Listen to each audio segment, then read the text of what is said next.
Good morning.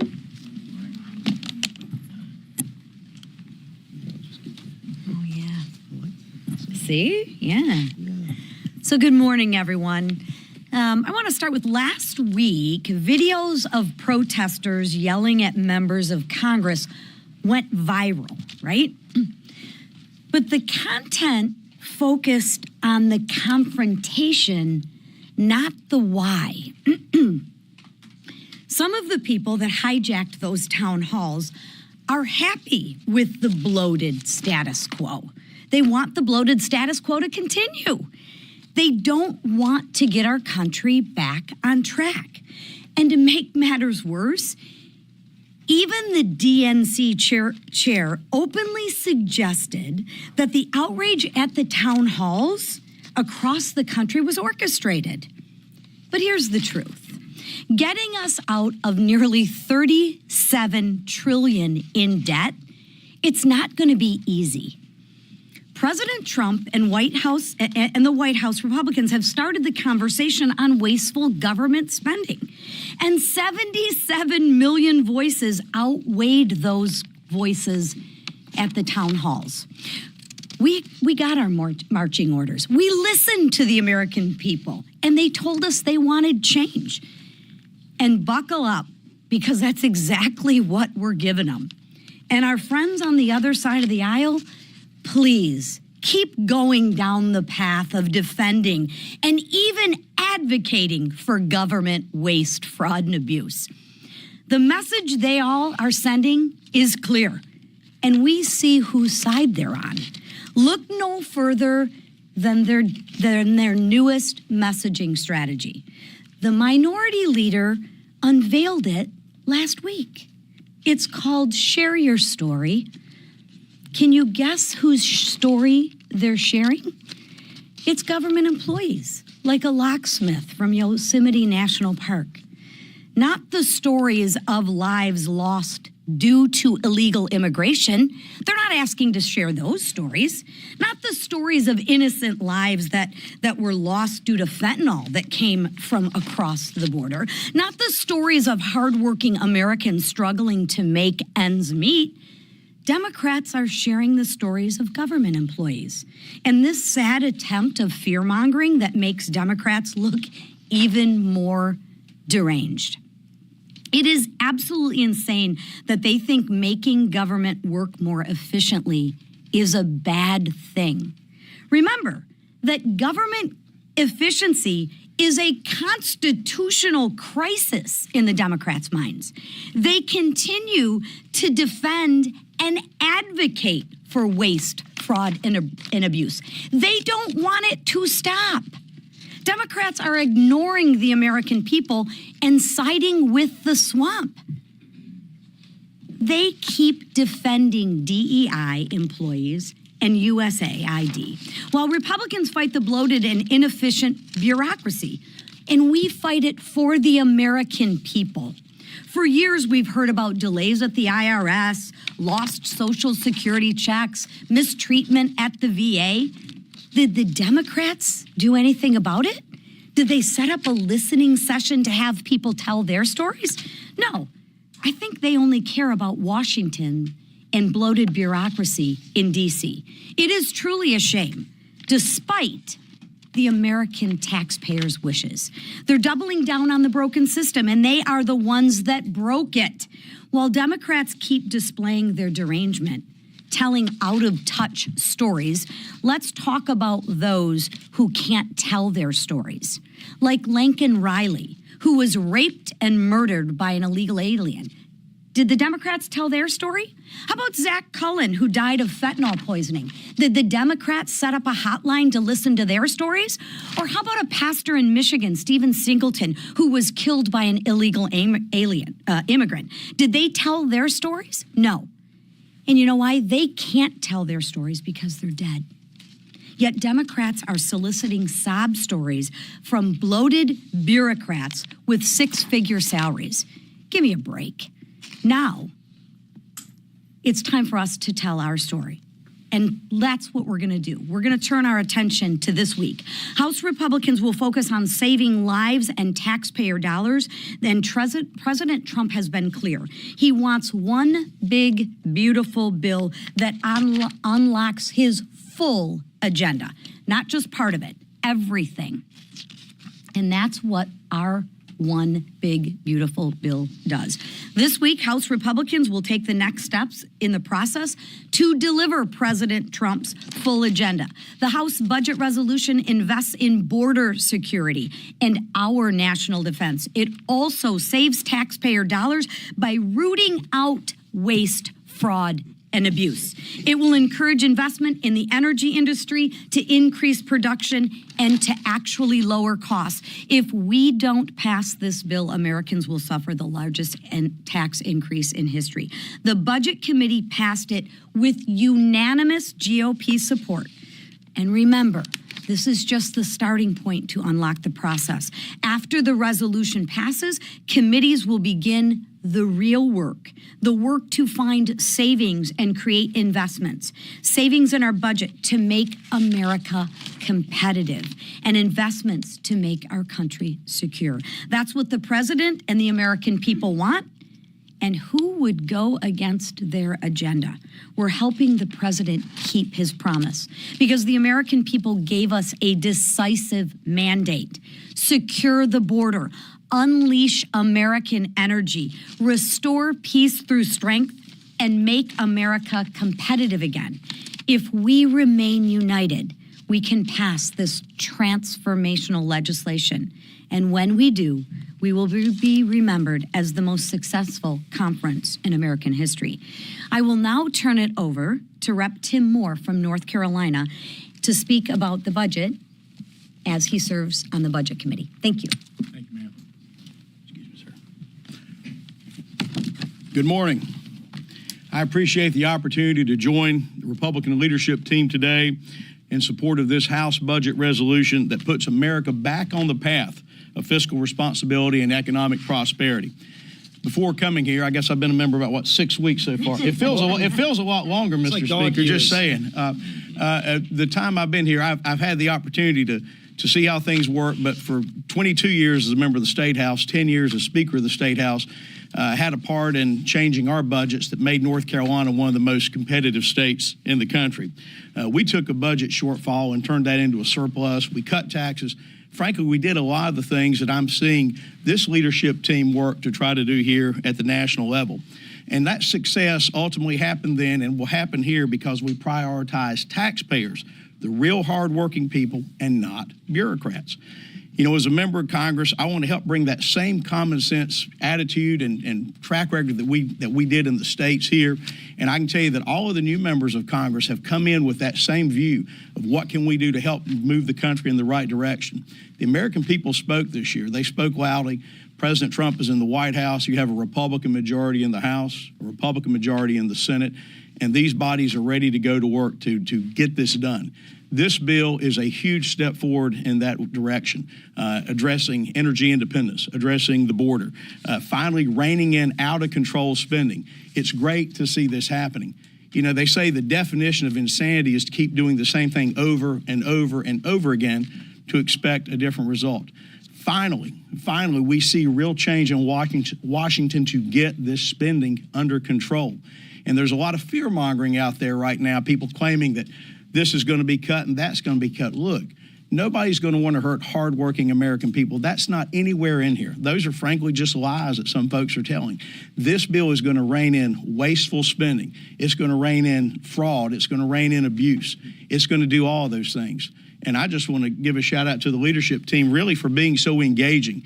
I can tell you as a new member of Congress that every member has been invited to be a part of this process. We've had weeks and weeks and weeks, I believe, of the listening sessions, being fully briefed. And I can tell you that Chairman Arrington on the Budget Committee really worked very hard to reach out to everyone to make sure everyone's voices were included.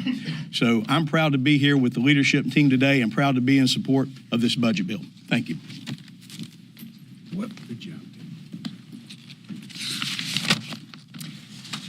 On November 5th, 77 million Americans gave Donald Trump a mandate to deliver on our America First agenda. Americans voted to secure our borders, unleash American energy, grow the U.S. economy, and bolster our great military, and prevent the largest tax hike in American history. They voted to make America great again by reversing the damage Joe Biden and Kamala Harris did to our country over the last 4 years. And House Republicans have put forward a budget that establishes a clear path to do just that. Now is the time to act and get a budget over to the Senate. And it's important to remember that our budget resolution merely unlocks the opportunity for committees to begin drafting legislation. That is where the real work is going to begin. So I'd caution the media against echoing Democrats' hysteria on where savings will come from. Our budget resolution is a blueprint to save America and rein in reckless and wasteful spending while delivering on President Trump's campaign promises. We have been given a historic opportunity with a Trump trifecta, and every member of our conference plays an important role in ensuring that we get it done. This is our moment. Now it's time to go out there and do it. And I turn it over to our majority leader, Steve Scalise. Thank you, Whip. It's a really important week. When you think about what we've laid out in our agenda, the culmination of months of work has gone into what we are doing this week to finally start delivering on the mandate that President Trump, House Republicans, and Senate Republicans were given by voters across the country in November. Voters said they want a secure border. We deliver in this budget that we're going to pass this week. Voters said they don't want a tax increase. And believe me, that was on the ballot because Donald Trump said, I want to keep the 2017 tax cuts in place. We don't want an increase for anybody, and we want to build on it. He added more things. Kamala Harris said she wants those tax cuts to expire, resulting in a multi-trillion-dollar tax increase on the American people. The voters decided very clearly with President Trump, they don't want that tax increase to hit. We deliver that in this budget. The American people said in November they want more American energy to be produced. We deliver in this budget, and we do a lot of other things too. But it all starts by getting this budget passed. And so as you watch this process start, you would think the Democrats would want to be joining with us in recognizing that the American people asked for all these things that we're going to be doing. But what are the Democrats doing? They're all going to vote no. Every Democrat will vote no on this budget. Now, they're not going to go to the American people and be truthful and say why they're voting no. They want Washington to keep more of your money so that you don't get that money back. They want a multi-trillion-dollar tax increase. They said it during the campaign and they lost, but they still want that tax increase, so they will all vote no. They don't want a secure border. They said it for the last 4 years. They still haven't accepted the results of the election. So what do they do if they can't deal with the truth? They've got to lie. Just listen to what you've been hearing the last couple of days. Some of you have even been reporting it. I've gone through the budget. This is the House Republican budget that was passed unanimously by Republicans. Every Democrat voted no. Go through this entire bill. Do you know that for every Democrat talking point where they talk about the horrible things that this budget's going to do, they talk about Medicaid cuts. Everybody's going to be thrown, according to Democrats, into all these horrible situations. There's only one problem. The word Medicaid is not even in this bill. This bill doesn't even mention the word Medicaid a single time, and yet all Democrats are doing is lying about what's in the budget because they don't want to talk about the truth of what we're voting to start. We're voting to start a process. This doesn't end the process. This allows 11 committees in Congress to go an open view on C-SPAN to have hearings in March where you can all watch, you can all hear the debate, you can watch the amendments fly back and forth, where we're going to be debating how government can work better for the people of this country, how we will deliver as Republicans on the promises that were made and the mandate was given by the voters in November. And Democrats are against all of that.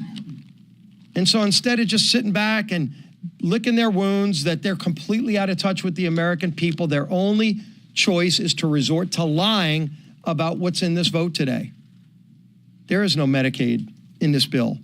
There are no Medicaid cuts in this bill, yet that's all they're saying. They're talking about millionaires and billionaires. Now they're just talking about Elon Musk. Democrats are so infatuated with Elon Musk that they will vote against low tax rates for hardworking middle-class families. Do you know that the last time we checked, Elon Musk does not work for tips? But you know who does? Millions of hardworking Americans that will get the no tax on tips promise that President Trump made that we will deliver on, starting with the passage of this budget. Millions of Americans will benefit from that provision that we're going to add into our reconciliation bill. Do you know the average pay for a tip worker in America? The average pay is $32,000. And we will be helping millions of those families who average $32,000 so that they don't have to pay tax on tips, or they don't have to have the 87,000 new IRS agents that Biden added going after them, trying to get them to pay thousands more in taxes when all they're trying to do is put food on the table for their families, working 2 or 3 jobs. Again, that's not Elon Musk we're talking about. That's millions of families who average $32,000 a year that Democrats will be voting against helping. They will be voting Democrats against helping millions of small businesses in America. Over 130 million families in America will see their individual tax rates go up when Democrats hit the red button and vote no on this budget. But House Republicans are committed to defending those families, to standing up for those families, to stopping a tax increase from hitting those families. The corporate rate is already locked in. It's a permanent rate at 21%. So we're not talking about the big multinational corporations. They're lying, talking about millionaires and billionaires, when millionaires and billionaires aren't even 1% of who benefits.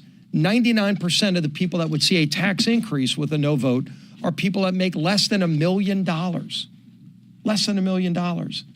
That's who Democrats want to see a tax increase on. While they lie and use the names of billionaires, they're going to be kicking in the gut the hardworking people of America. We don't want that to happen. That's why we're going to move this budget and start this process and start delivering on the mandate that we were all given. And the man who's been the most patient person I know, listening to everybody who's got every issue, and I know a lot of you are saying, oh, gee whiz, do you have the votes? Are you going to vote? And, you know, I've heard this guy's a no. Every big vote we've taken, and I've been the whip before, I've been the minority whip, majority leader. Every time we've had a big vote on the House floor, we're talking to members all the way up until the moment the vote closes.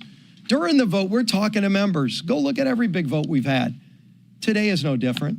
Sure, we're still talking. We talked to the Speaker and I were in a meeting last night for over an hour talking to a lot of members that had questions. We ended that meeting with every one of them finishing as a yes vote.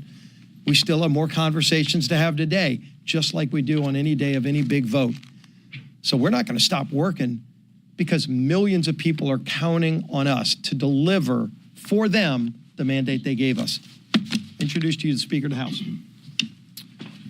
Well, thank you so much. Good morning. It's a big day in America, big day on Capitol Hill. I'm glad to see full participation by the media and press corps here this morning. A lot going on. I want to thank the leadership team for their extraordinary work and their patience. This has been going on for quite some time to prepare us for this day, this week, and the consequential actions that we'll be taking as a House Republican majority to move this ball forward. We'll talk about it a little bit. I want to thank also Representative Tim Moore, very talented member from North Carolina's 14th District. And if he sounds like he's done this before, he has. He was the Speaker of the House in North Carolina for 10 years. And he's an example of the high caliber of a freshman class, the new members, new House Republicans who have joined us, doing extraordinary work. And he took on the heavy load early on in the Budget Committee. It's not an easy assignment, but I thank him for that work and all of our colleagues. Chairman Jody Arrington and all the Budget Committee members who've been working so hard.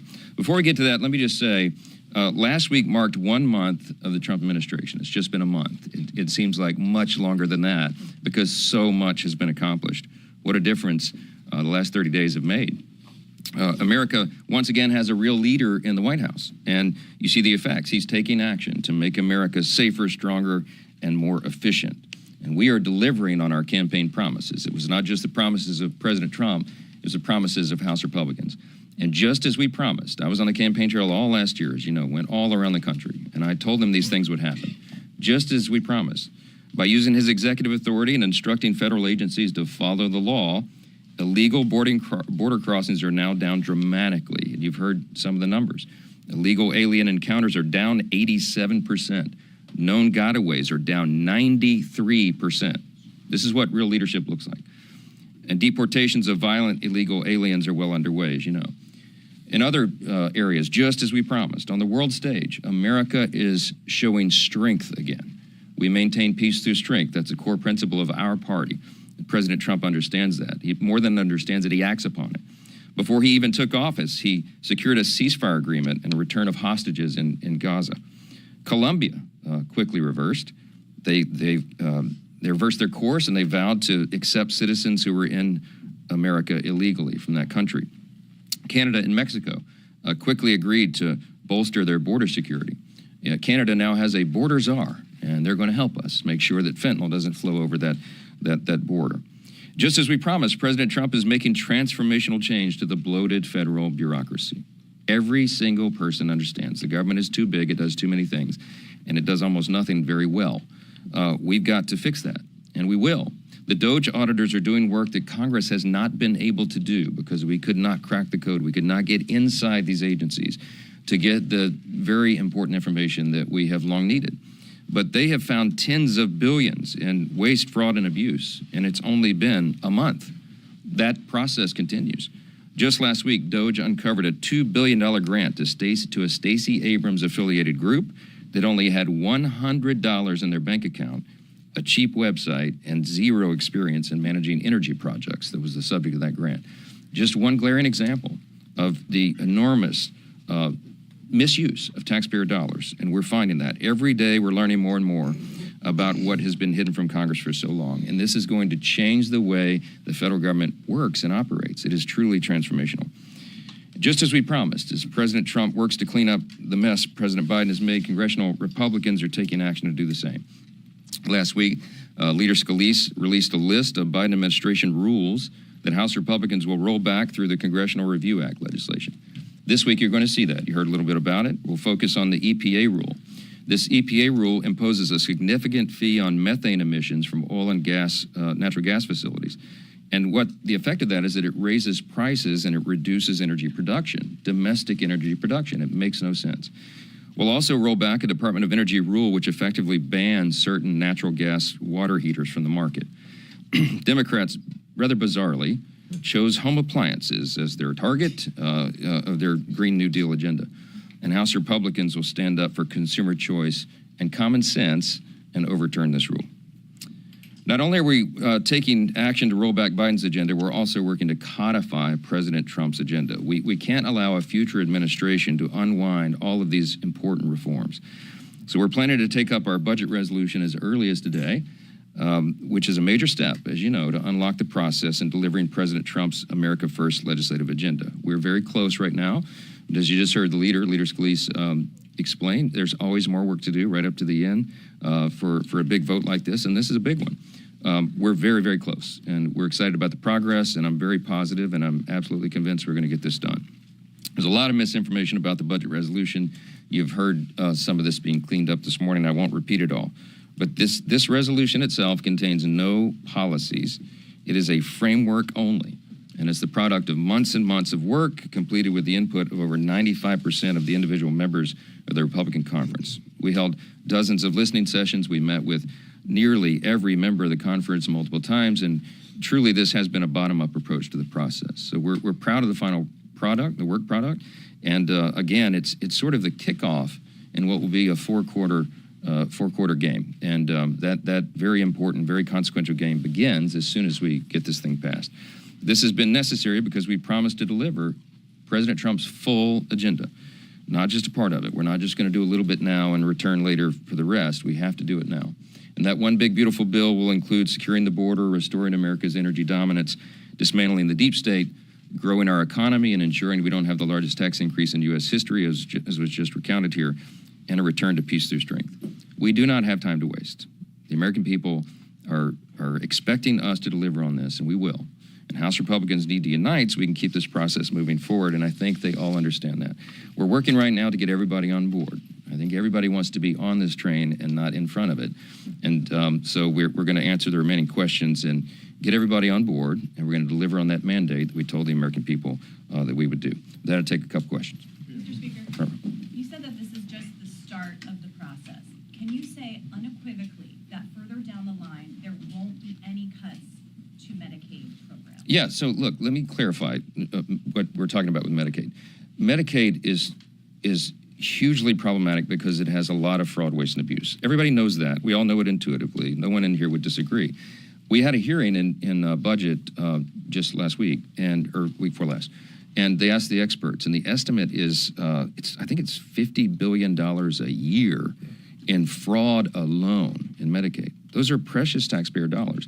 Everybody is committed to preserving Medicare benefits for those who desperately need it and deserve it and qualify for it. What we're talking about is rooting out the fraud, waste, and abuse.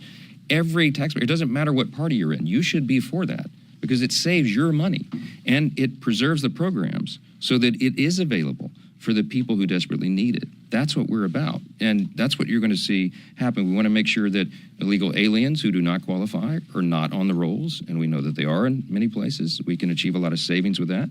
We can eliminate all these fraudulent payments and achieve a lot of savings. What you're doing with that is you're shoring up the program, and you're making sure that the people who rely upon that have it, and that it's a better program.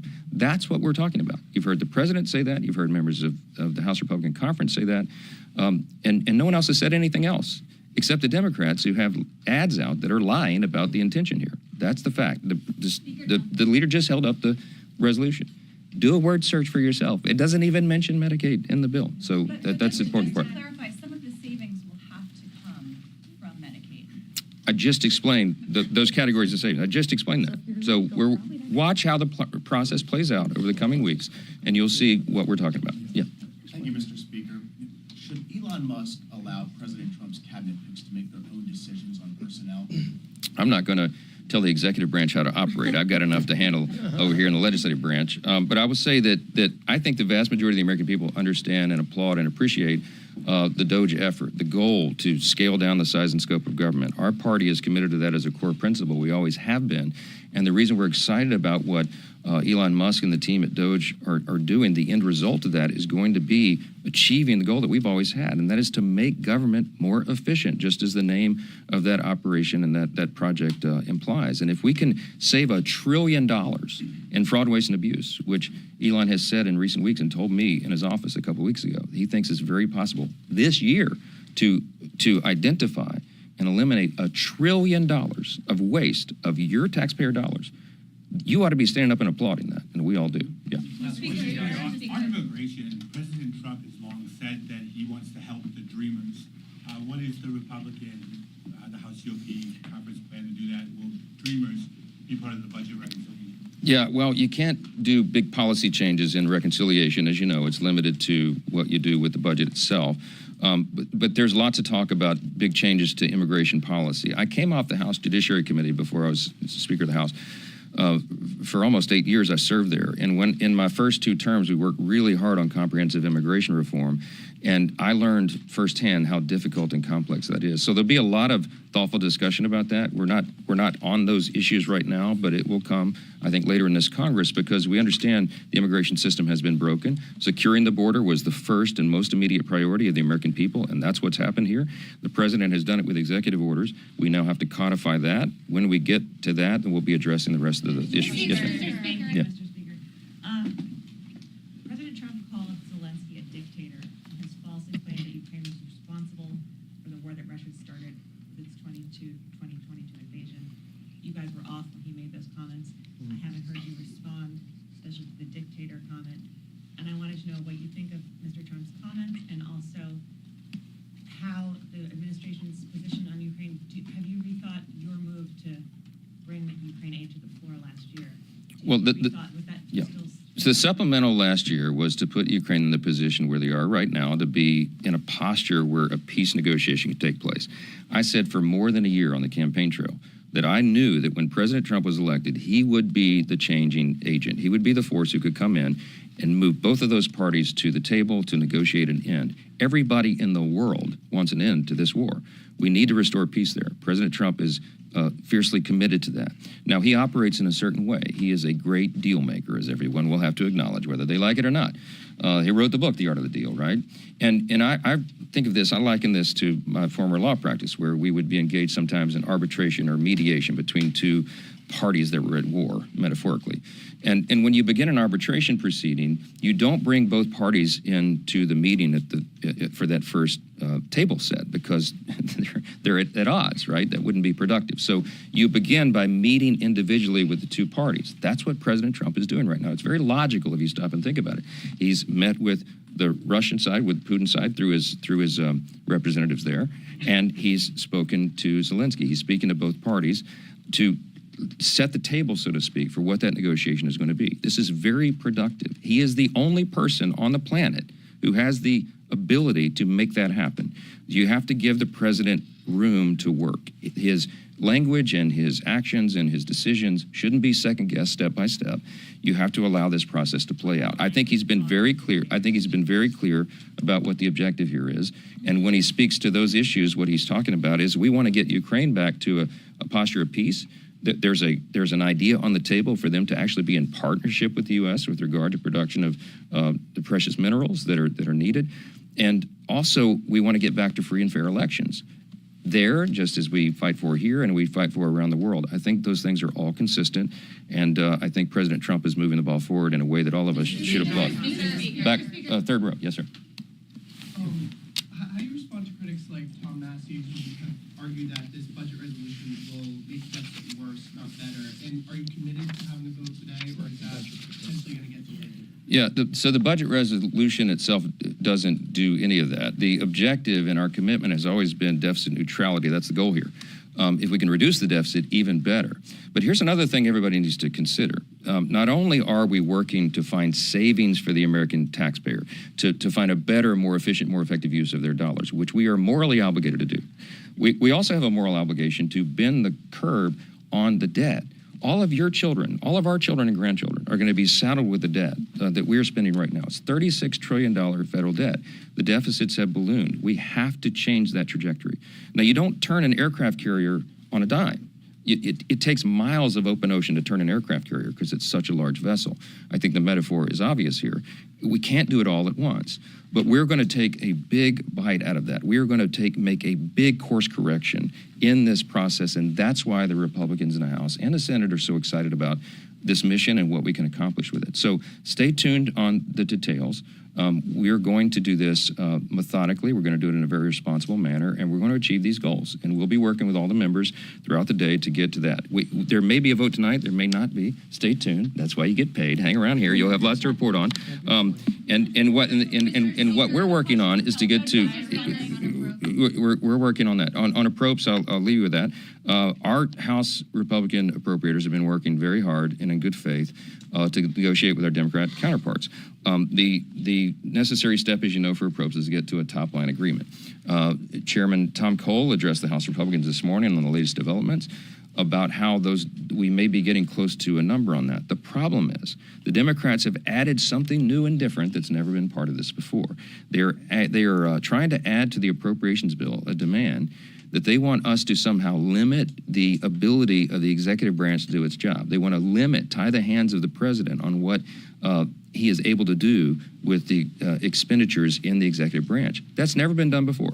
House Republicans, as egregious as the actions were of the previous president, Joe Biden, as unconstitutional and outrageous as they were, we never proposed using the appropriations process to tie the president's hands. It'd be, I think, a gross separation of powers violation and a terrible precedent for Congress to engage in. So that's a non-starter for us, and the Democrats know that. And so it looks like they're in a posture right now that they're making individual appropriations bills almost impossible. We'll find out soon. Stay tuned. There's more discussion today to be had. But we are nearing, obviously, the March 14th deadline. And I'm really hopeful that they'll back off of those outrageous demands because it's unprecedented and I think probably unconstitutional, and it's not anything we'll be a part of. Thank you. Thank you.